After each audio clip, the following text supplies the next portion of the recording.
తెలంగాణలో 8 మంది బీజేపీ ఎంపీలు ఓట్ చోరీతోనే గెలిచారని, కేంద్రంలో బీజేపీ ప్రభుత్వం రావడానికి ప్రధాని మోదీ ఈసీతో కుమ్మక్కయ్యారన్న టీపీసీసీ చీఫ్ మహేష్ కుమార్ గౌడ్ వ్యాఖ్యలపై ఆయన ఆరోపణలు చేశారు.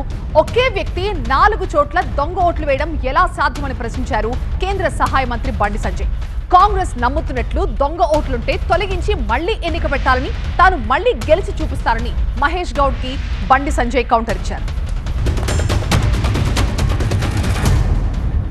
పొద్దున్నేస్తే కులము మతము లేనిదే బీజేపీ నాయకుడు బండి సంజయ్ గెలుస్తాడా? ఇక్కడ కౌన్సిలర్ నుంచి ఎంపీ ఎట్లయిండు?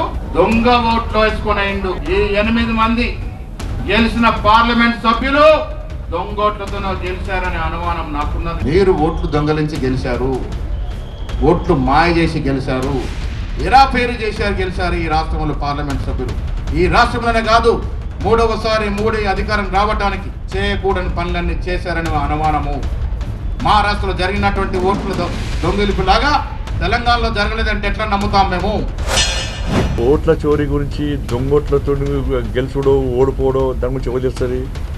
కనీసం ఒక్కసారైనా వార్డు మెంబర్ గెలిచడో తెలుస్తుంది. ఒక్కసారైనా వార్డు మెంబర్ గెలిస్తే ప్రజలు ఎట్లా కన్విన్స్ చేయాలి, ఎట్లా గెలవాలనో ఉంటుంది. 35 సంవత్సరాల నుంచి నేను కంటిన్యూస్గా ప్రజాప్రతినిధి. ఒక్కసారి కూడా వార్డు మెంబర్ గెలిచిన వాళ్ళకు ఓట్ల చోరీ నుంచి ఏం తెలుస్తుంది?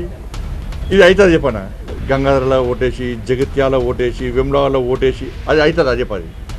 అది సాధ్యమవుతుందా?